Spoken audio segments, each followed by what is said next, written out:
Bonjour à tous, je suis le Dr Raghavendra Koshgi, consultant principal, andrologue microchirurgical, urologue et spécialiste en médecine sexuelle à l'hôpital Apollo Jubilee Hills, Hyderabad. Je vais maintenant vous expliquer ce qu'est l'analyse du sperme et dans quel cas ce test est nécessaire. L'analyse du sperme est un examen de base pour l'évaluation de l'infertilité masculine.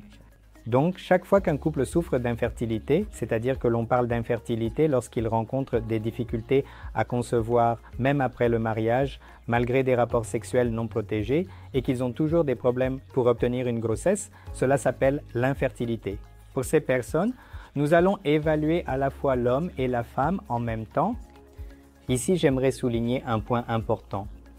Donc, chaque fois qu'un couple souffre d'infertilité, il devrait se faire évaluer simultanément sans perdre le temps de l'un ou de l'autre.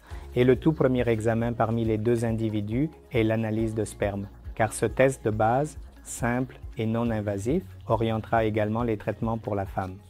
Chaque fois qu'un couple souffre d'infertilité, le premier examen consiste à consulter un andrologue et à effectuer les analyses de base. Si tout va bien, vous pouvez en même temps consulter un spécialiste de la reproduction féminine ou un spécialiste de la fertilité féminine.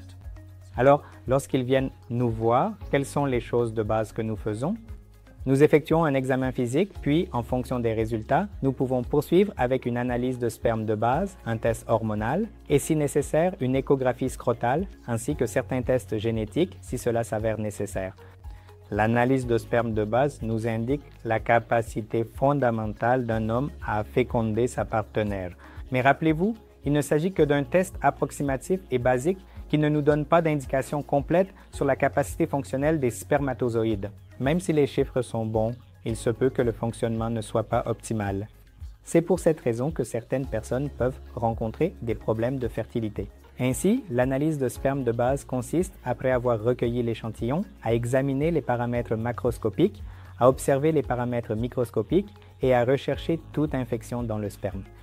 Ensuite, nous fournirons le résultat du rapport d'analyse de sperme. Vous pourrez alors consulter le volume, le nombre, la mobilité ainsi que la morphologie. Ce sont les éléments de base que nous aborderons dans le rapport d'analyse de sperme de base.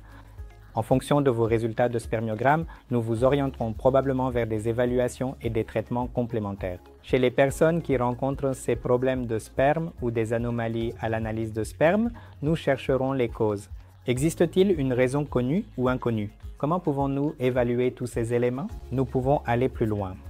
En résumé, l'analyse de sperme est le test de base pour l'évaluation de l'infertilité masculine et c'est le premier test à réaliser pour le couple, pas seulement pour l'homme. Il s'agit d'un test fondamental et du premier test pour le couple. Donc, chaque fois que vous rencontrez un problème de fertilité, faites une évaluation de la fertilité et effectuez les examens de base.